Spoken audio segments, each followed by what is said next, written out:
Speaker, the Disability Royal Commission was an enormous undertaking of 4.5 years and an important and vital piece of work. Almost 10,000 people shared their experiences through almost 8,000 submissions and 32 public hearings. And the evidence was shocking. In Adelaide, we've had some shocking, well-known cases where people have died in terrible situations. One particularly well-known and horrific case, which made the media and resulted in convictions, is every person with disability's nightmare and every family and carer's nightmare. Her family had set her up well. She had a trust fund, she had a home that was owned freehold. And yet, following the death of her parents, she was neglected by paid providers, literally left to rot in a chair in her living room, unable to get to the toilet or feed herself.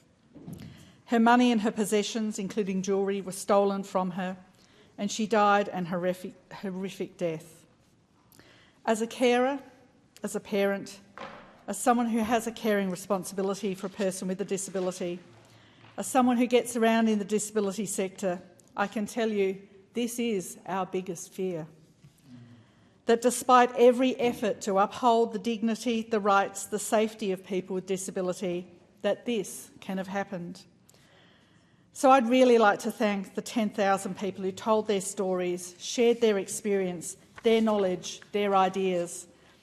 And sadly but necessarily, they also shared their experiences of violence, abuse, neglect and exploitation. This is hard to hear, but it's vital information. Lived experience evidence is the most important. It ground truths the other evidence.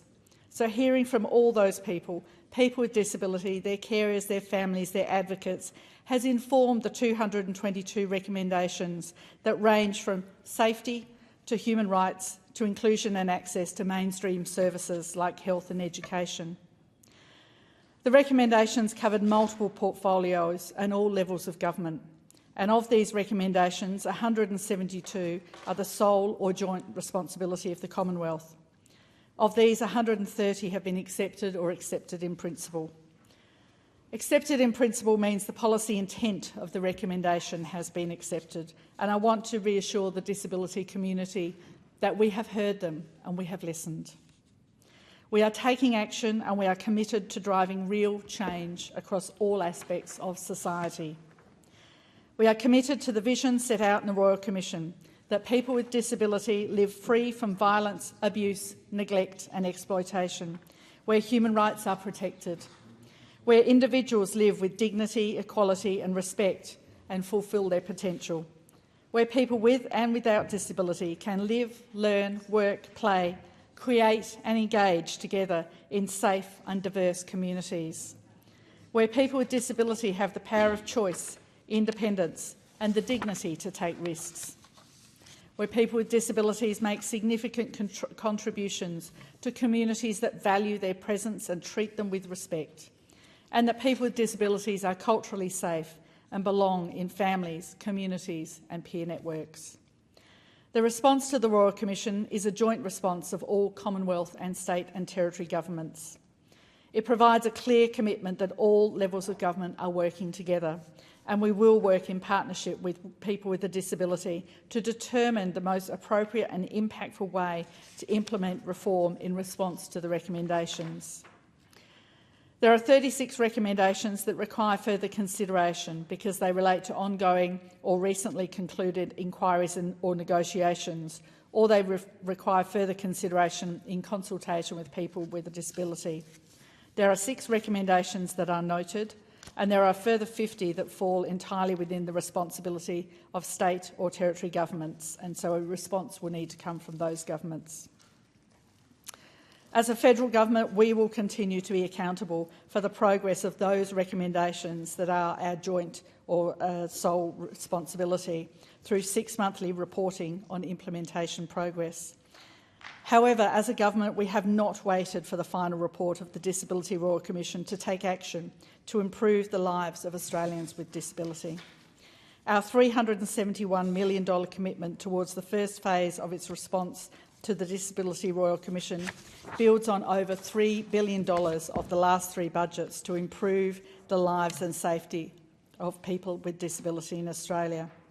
We are taking action through the 4 key pillars that reflect the areas of the disability community told us are important to them: better safeguarding, promoting inclusion and accessibility, upholding human rights, and recognising the unique perspectives and experiences of First Nations people with a disability.